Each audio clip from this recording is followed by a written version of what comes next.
Adrienne, welcome to the show. Thank you for having me, Justin. It's an honor to be here.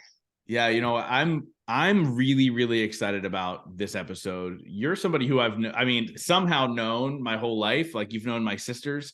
We grew up in the same town, like all Yeah. these crazy things, right? And I went off and moved to Pennsylvania and was able to kind of go and build this podcast and do some cool things in the space. And you've always been insanely supportive of what I've been able to build. And you are a part of the Growth Now community and super grateful for the support from day one. It's been incredible, especially when, and you know this, right? Because you have a podcast that's now blowing up. But when you start out and you're like, who's listening? Like, what am I doing? Like, why am I doing this? And you've always been there. So number one, I'm so grateful for that. So thank you so much. It's truly Um, my pleasure. And really, you giving yourself permission to get out of your comfort zone and be great inspires me. And I'm sure your whole audience to do the same. So thank you. yeah. And it's funny, like people ask me all the time, how do I get on your podcast?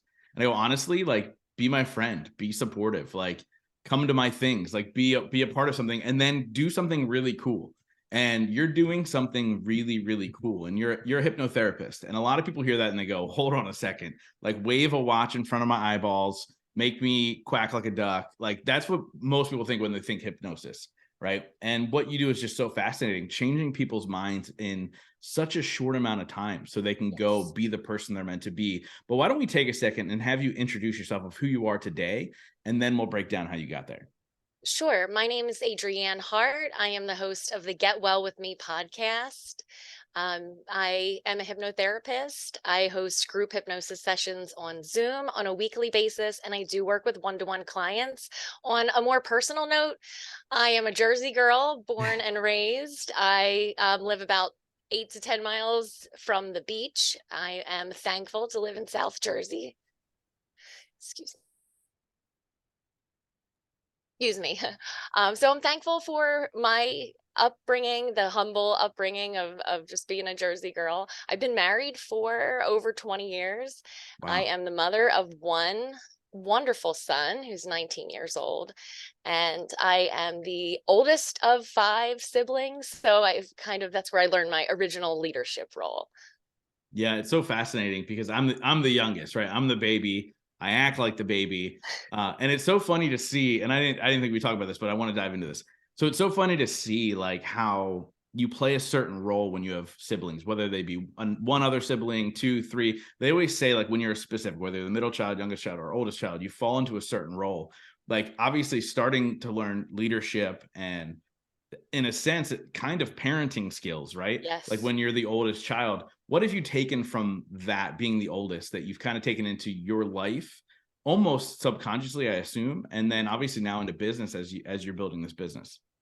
Sure. I think when a person is given the role of being the oldest, there's a lot of responsibility that comes with that. And it is an unconscious responsibility. You find yourself protecting your siblings, guiding them along their way, helping out the parents with day to day things.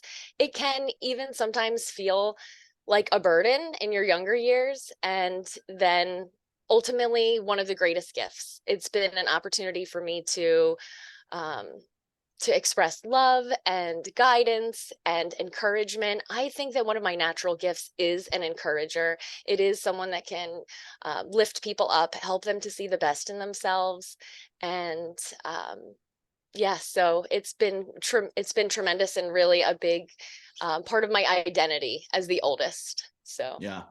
Now, obviously, as we connected as adults, and I've kind of seen your journey and your path. Obviously, when I first met you, you were in the corporate world, yes, in sales, and for most people, sales are a scary thing, right? Like, oh my god, like I got to convince somebody to buy this thing that they might have not even have a desire, even thought about having in the first sure. place, right?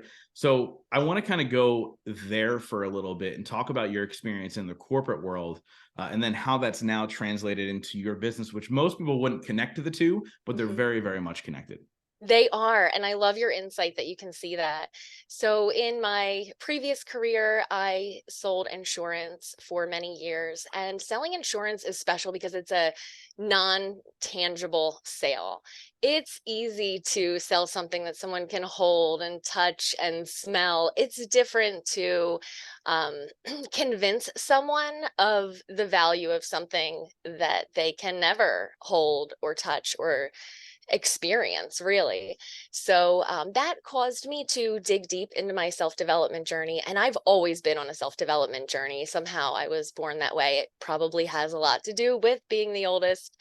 Um, so I've always been a junkie as far as audiobooks and back in the day, cassette tapes, CDs, um, Zig Ziglar and all of the big names, Jim Rohn, constantly consuming content that would saturate my mind with what I needed to be the best in sales. And I can tell you that year after year after year, I was the top performing female in the whole state of New Jersey for Wow. the particular market of insurance that I was in.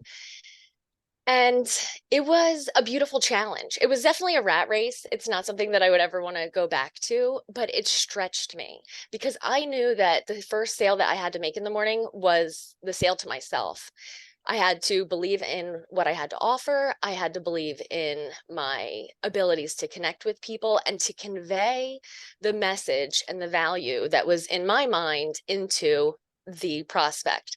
So I take that as a hypnotic lesson because it's not just sales every day, whether we're communicating with our spouse or our children or our coworkers or our podcast audience, we are transferring the value that we see from our mind, our heart into the listener or the person who we're engaging with or we're conversing with.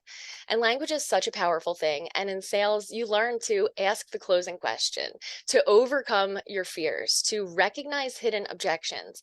And so I can see how the skills that I learned in sales are very closely linked to hypnosis. And all the meanwhile, no one knew what my superpower was. I would listen every night as I was passing through that hypnagogic state where your brainwaves slow down.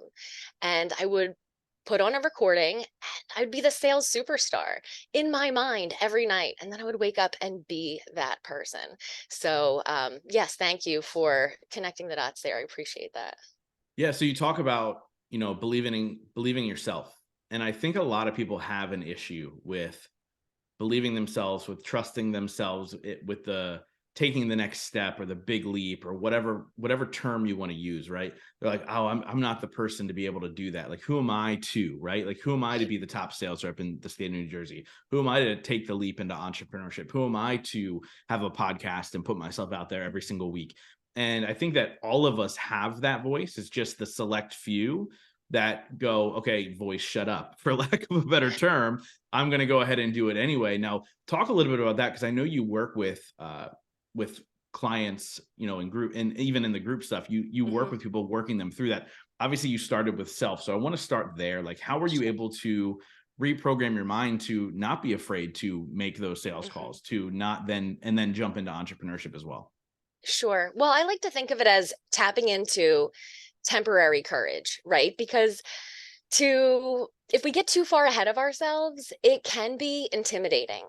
But to just take that one step, I think of when I was a teenager, we would have this thing that we did called bridge jumping. I know it sounds kind of ridiculous, but the I know what first town you grew up in. the first time that I was getting ready to jump off that bridge, I thought to myself, like, this is too scary. Like, this is this supposed to be fun? And it was fun. And I have no regrets because if I would have never jumped off the bridge the first time, I would have never done it the second time. And I really had to tap into like that temporary courage of like, I'm just gonna say F it and I'm just gonna do it. So I think that there is value in kind of gearing ourselves up on a conscious level. But ultimately, when we look at our long term goals, we really do have to program our mind to play the music that we want to play. So when I think about a piano or an instrument, it has to be tuned to play beautiful music. So to tune our minds to the music that we want our life to play, that is what I'm exceptionally good at. So whether we're in a group setting, or I'm working with a one-to-one client, or if I'm speaking to my audience on the podcast, that is my intention, is to help them ask themselves the right questions, because that's hypnosis right there. When you ask someone a question, and you do this because you're an interviewer, you actually, sometimes you'll notice their eyes will go up. They're going inside. They're going inside for that answer. And in a sense, that is a version of trance. It might be a light trance. So with the tools of trance, good questions, repetition, and hypnotic language, outstanding self-talk, these are the types of techniques that I teach on my podcast and employ with my clients. Yeah, so somebody who's listening right now and they're going, you know what, I have these big dreams, these big goals, and I think that there's something greater for myself, but I'm a little afraid to do it. What are some of the questions they can ask themselves to help them overcome those fears? Sure. They can start with, what would they do if they knew that they could not fail? And I think that that is a go-to question. Another one would be, if you had a magic wand and you could make your life exactly the way that you want it to be. Because when we start to allow ourselves to imagine, there can be resistance there. All it takes is a single thought to say, well, you're just a Jersey girl. You weren't popular in school. You're just kind of an average B.C. student. You're not made for great things. It just takes the smallest limiting belief to kind of shut down the movie that is playing in your mind. But when we can suspend disbelief, when we can have fun in our imagination, with our eyes open in a conversation, or with our eyes closed in a private moment, to allow ourselves to answer those questions, because our subconscious speaks in pictures. That's why our dreams don't always make sense to us, right? But they make sense to our subconscious mind. So to ask those questions, give yourself permission to playfully answer them, just as a child would, without all of these limiting beliefs kind of shutting down that movie in our mind. So yeah, they are some power questions to go to. What would you do if you could not fail is a classic. That's huge. And you know, talking about dreams really quick, people who are listening to this, as you're listening to this, I'm a married man. But in the time that we're recording this, I'm getting married in 9 days. And Lauren just told me she had a dream last night that people came to our wedding and we had a petting zoo. Oh my And God. nobody paid attention to us because they just wanted to hang out in the petting zoo. And in my head, I immediately just went, why? First of all, why a petting zoo? Number two, I don't know many adults who obsess over a petting zoo. And then and this is what's created. And obviously there's something deeper to that. And Yes. and God bless her for, you know, really handling all of the planning. And she's the one who really, like, we were out on a walk one morning together and we were talking about, she's like, I'm so stressed out. I'm like, what's there to be stressed out about? Because I'm like, as usually as the man in the marriage, right? You don't do too much of the planning. And Mm-hmm. so God bless her, but it's so funny to think about our dreams sometimes. Do you ever look into dreams and what they may mean? Like, I know, like, I've read, like, you know, if you have a dream about your teeth falling out, like, I forget what it is, but like that has a meaning. Have you ever looked into that? And like, what are some of the things people should pay attention to if you have looked into that before? So I have looked into that, and there are things that are supposedly universal. However, um, I kind of say put that aside. I don't know how helpful it is to get a dream book, because our subconscious mind, and I just want to clarify, when I say subconscious mind, we have one mind. The subconscious, it's just a model to help us understand how it works, right? So we have the part that's on the surface, the conscious mind, and the subconscious mind is the part that is behind the scenes, but it is running the show. So when it comes to interpreting dreams, it really has a lot to do with what those words and those pictures mean to that individual person.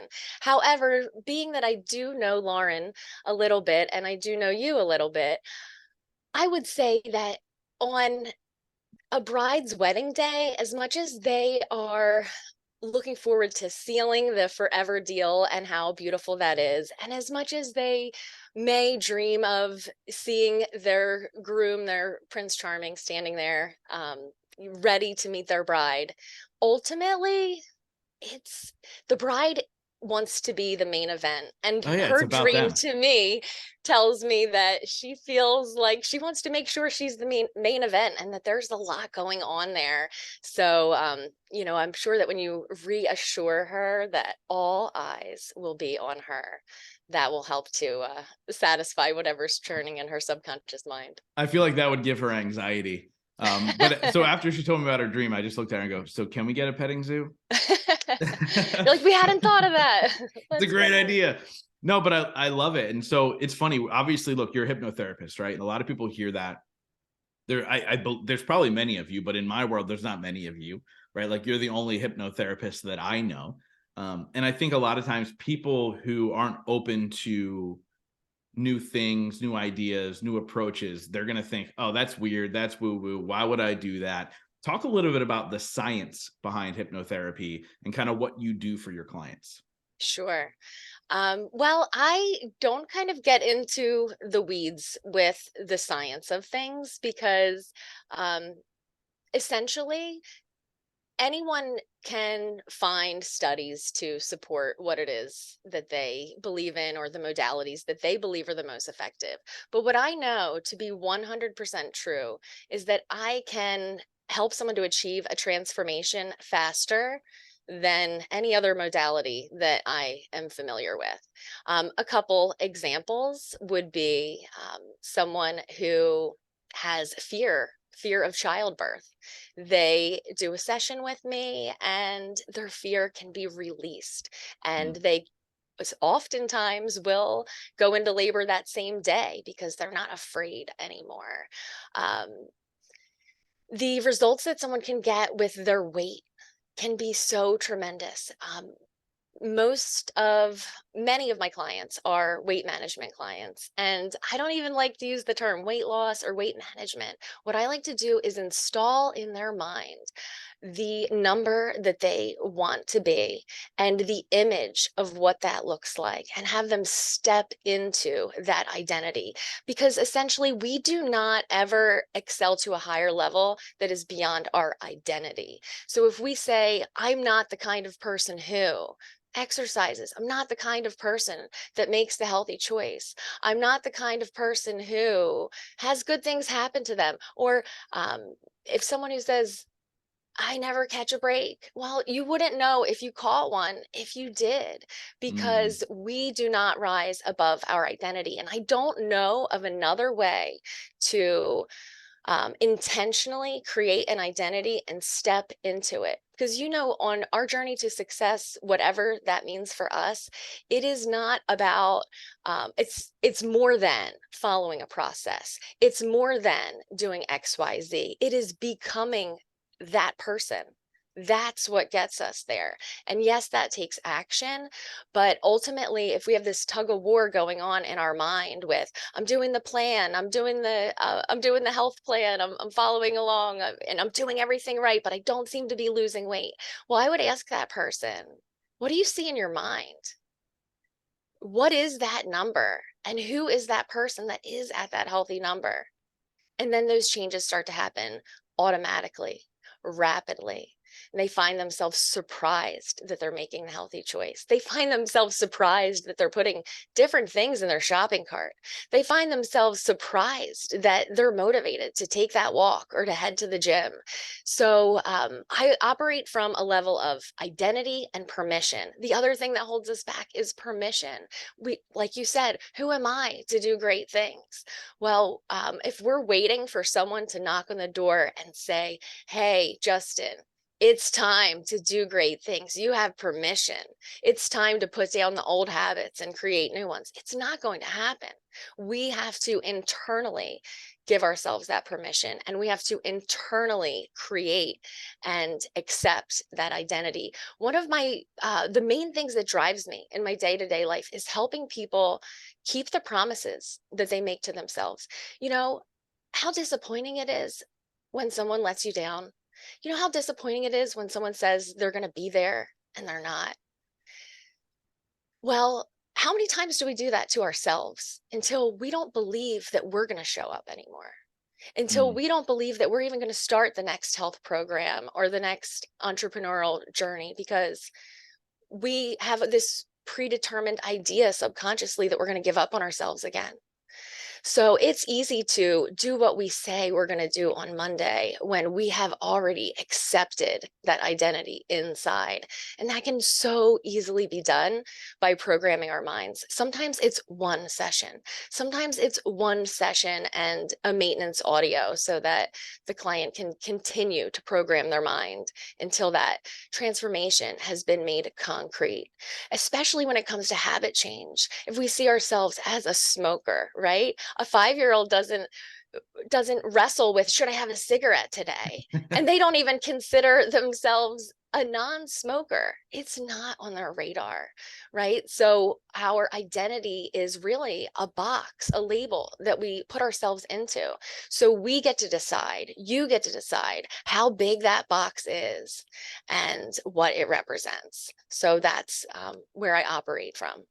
No, I love it. And so a lot of it is you have to get your mind there first before the action takes hold, I should say. Like it's not saying you can't take the action, but for it to stick long term, your mind has to get there first. So how does somebody who has programmed themselves for the negative self-talk, how do they check themselves? I think because it becomes so second nature for people to go, oh no, I'm just that person, right? They're not even thinking they're doing it. How can they check themselves?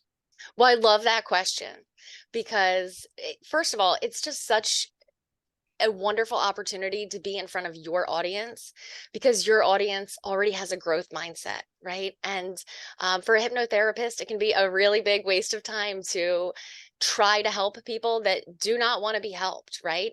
And your audience, they want to help themselves, they want to grow, they want to change, they want to up level, they want to upgrade. And one of the best ways that they can check themselves, kind of like take the temperature on where they are, is by listening to their self-talk. If they could just imagine that they were outside of themselves, kind of watching themselves. If they could take one day and take this imaginary version of themselves, the watcher, with them to work and to see how they interact with their loved ones and, all the different people that are in their circle of influence, and see if they can catch themselves saying things that are less than helpful. See if they can catch themselves saying, I'll never do this, or why bother, or what's the point? And by listening to that self-talk, they can identify the areas that can easily be changed. And upgrading that self-talk is a great way to do so. But even so, it's habitual, right? And if we think the same thoughts and we say the same things, we're going to get the same results. I find that people, when they reach out to me and they book a session with me one-to-one, in particular, because when someone comes to a group session, it might just be for fun or to up level the personal growth. But when they have a certain thing that's been gnawing at them, so to speak, that it is time to identify what they want to up level, get clarity on where they want to go, and then install that program. And I use that language all the time with my hypnosis. We're going to install confidence. We're going to install good, healthy metabolism. We're going to install these ideas because I think, well, I know that our brains are much more amazing than a cell phone or a computer, but they operate similarly. They can only operate based on the information and the input that we put in. And we can really ask ourselves, what are we putting in? Right? Mm. What are we listening to? What are we watching? And again, being here is so special because your audience intentionally tunes into the Growth Now movement because they care about their own growth and they know that that helps them to show up better in the world. So I hope that answers your question. No, that was great. And so obviously, look, for so many people, hypnotherapy is so far on the periphery. And a majority of people probably have never even heard of this modality to improve your life. And so I want to ask you, like, how did you get plugged into hypnotherapy? Obviously, somebody who was already on a self-development journey, somebody who already had success in their life, somebody who already was living a healthy lifestyle and was happily married and all these things. What led you to hypnotherapy and then obviously becoming a facilitator for it? Sure, thank you. When I was just a teenager, as the oldest of five, my middle sister had a severe dental phobia, and her teeth were not just a little bit jacked up, they needed braces and they needed them right away. So I encouraged her. I said, "Hey, I'll go with you to the dentist. We'll get all this dental work done. We're going to get these braces on, and you are going." I would, try to help her imagine how wonderful it would be to have confidence in her smile. I would put a mirror in front of her and even threaten her and say, "Hey, how are the boys? How are you going to get a boyfriend? Or, somebody's going to ask you to dance with this. What's happening?" Right? And so with all of my powers of influence that I had at, 18, 17, 18 years old, I was not able to convince her. Someone mentioned to me that they knew a hypnotherapist. I had never even heard of it. So I was like, "Well, what is that?" And anyway, I was desperate because when I love someone, I love them so deeply. And it was not okay with me that I knew there had to be a solution and I was desperate for one. So I made the appointment and I went with her to the appointment. And she is a very stubborn person, and she sat through this entire session with her arms crossed and one eye open because she was not trusting what was going on, right? So I was skeptical. She was even 100 times more skeptical. But in one session, she was cured. Wow. Even with, she didn't go under, she didn't go into trance, she didn't have any really expectations for what the outcome would be. But the outcome was a miracle to me because in one session, she said, "I'm ready. Let's make the dentist appointment." And she Wow. went to the dentist, and I went with her because I thought she was going to run out of there. I guess I just wasn't a believer that she was really cured. And she said, "No, I'm okay." And then this absolutely blew my mind. She declined the Novocaine. What? Yes. And Wow. the dentist offered it. They said, "It looks like a shallow cavity. If you trust me, and we can even avoid the Novocaine." And so she just got it done. And when we left there, I was like, "Okay, so there is something to this hypnosis that I don't understand." And I understand now that it's not about going into trance. It's not about going under. It's not about giving up your control. It is about convincing your subconscious mind that what you say you want with your conscious mind, your goal getter, that you really want it. And convincing the subconscious mind, which is I'm sorry, your conscious mind being your goal getter and your subconscious mind being the goal getter and the goal setter, right? So sorry, I totally just had a You're moment good. there. But she was convinced that this is what was in her best interest. And our subconscious mind has a job to do. And often with clients, I will say, "I'm speaking to you, the subconscious mind. You have a job to do. Your job is to protect and to help." And with that frame, I can let the subconscious mind know what they can do to protect and to help. And in this case, it was to get your butt in the dentist chair and get this done and out of the way.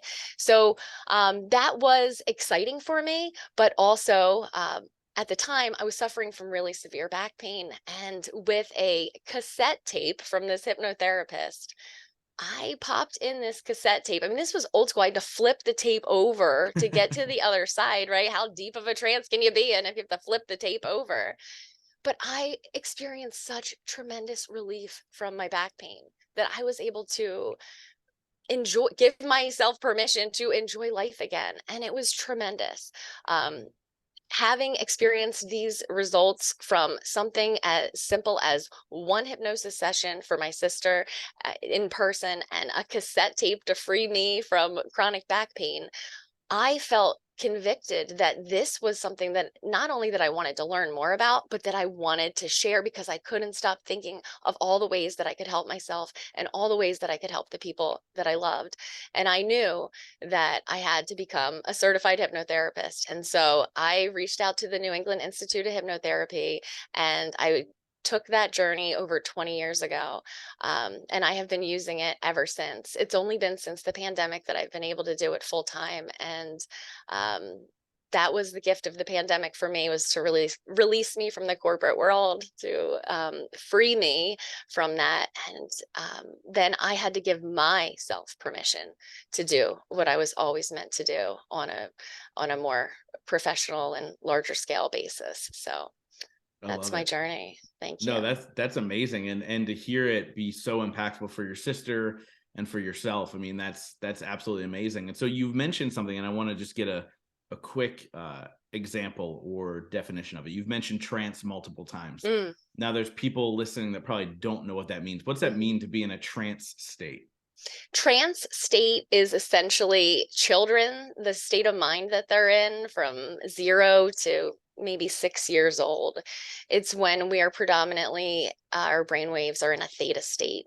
It's when our mind slows down.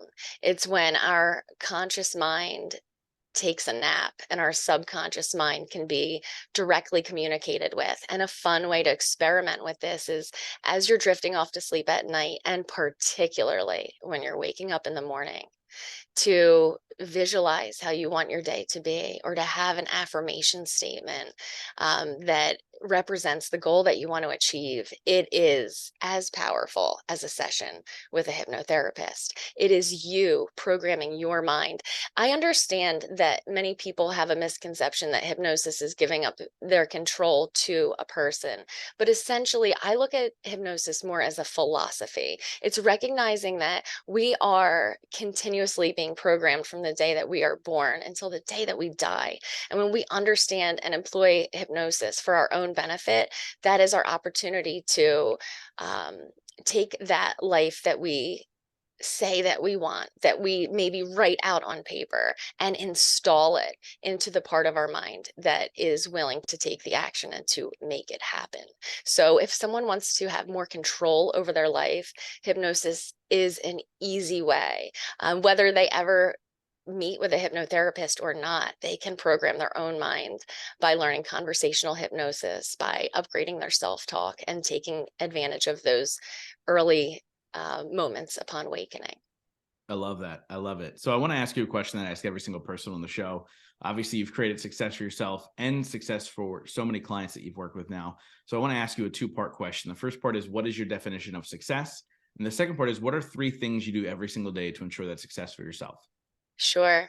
My definition of success is very simple, and it drives most of my actions. And it's making sure that the people who I love know that I love them. Because at the end of my life, I can't think of anything else that will have mattered at all. So when we reverse engineer um, the meaning that we want our life to have, and we can kind of start with the end in mind, that's what's most important to me. That my friends, my family, my precious nieces and nephews, um, all of the people that I truly love, that they know it.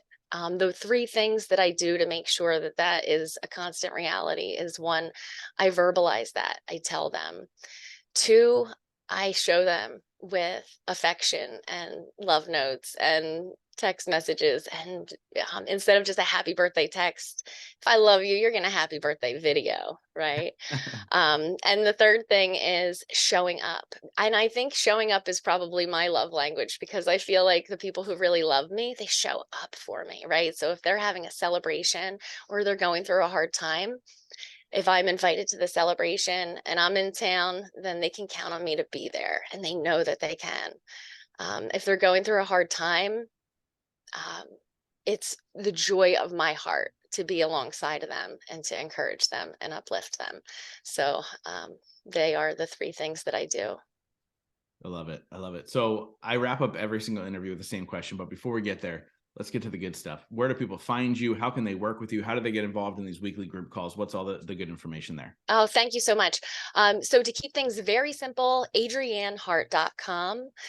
So adriannehart.com has everything. That's where you can sign up to be part of the Wellness Wednesday group hypnosis. That's where you can find the video and audio portions of my podcast. That's where you can click on book a session. There's just a simple menu there with a few options, and all of those will will allow you to connect with me on whatever level that you choose. Most importantly, I encourage your audience to subscribe to the Get Well With Me podcast. I have an episode that's coming out that is inspired by the Growth Now movement. And Wow. the episode is called From Miserable to Motivated. And not to suggest that anyone's miserable, but we all have a miserable moment. And if you're an entrepreneur, if you are someone that is striving to be their best self, then I suspect you also might be really hard on yourself. I suspect you also might be hustling and kind of overwhelmed. I suspect you might be finding yourself craving a lot of sleep, wanting to get that extra rest. And that's okay. It's okay to push yourself, and it's okay to seek out that extra rest. But when we have these down moments, we aren't our best selves and we don't show up the best. So this is a hypnosis, or you could consider it a guided meditation. I would use the terms interchangeably. It's going to be episode 110, which is daytime. That would be like, I'm going to listen to this hypnosis and I'm going to feel better, and I'm going to reemerge from the session feeling inspired and ready to take action and leave my overwhelm behind, step into clarity. And episode 111 will be bedtime. That would be an uninterrupted ending with no emergence, where the session just gently ends and allows you to enter into a beautiful night's sleep. So yes, adriannehart.com and the Get Well With Me podcast. I love it. So Adrienne, I wrap up every single interview with the same question. That is, in your life, what has been your biggest moment of growth? There have been so many, but when you ask me that question, I see myself standing in the front of a funeral home wearing a black dress, putting all the composure that I can muster and all the strength that I can into the words that I'm saying to help the people in the room feel better. And it was in 2016, after my dad passed away unexpectedly. It was, it wasn't easy, but it was definitely my biggest moment of growth. And in that moment, as I looked out and saw like the eyes of so many people that I love, I realized that is what's important. And it caused me to, that whole year from 2016 through 2017, to re-examine the life that I was building. And I am thankful to say I didn't tear anything down, but I definitely, I'd say, redesigned and redecorated a lot of compartments of my life. I doubled down on what was important, and I let go of what wasn't. And as much as I miss my dad, I am thankful for that moment. Adrienne, thank you so much for coming on the show and sharing your story and your wisdom with my audience. Guys, please go check it out. Highly recommend. I've been to a Wellness Wednesday. They're phenomenal. So make sure you guys go check that out. But Adrienne, thank you so much for coming on and continuing to make an impact in the world in the way you do. I can't wait to continue to watch your journey and see where it goes, because I see nothing but huge things. So thank you. Thank you, Justin. I appreciate you.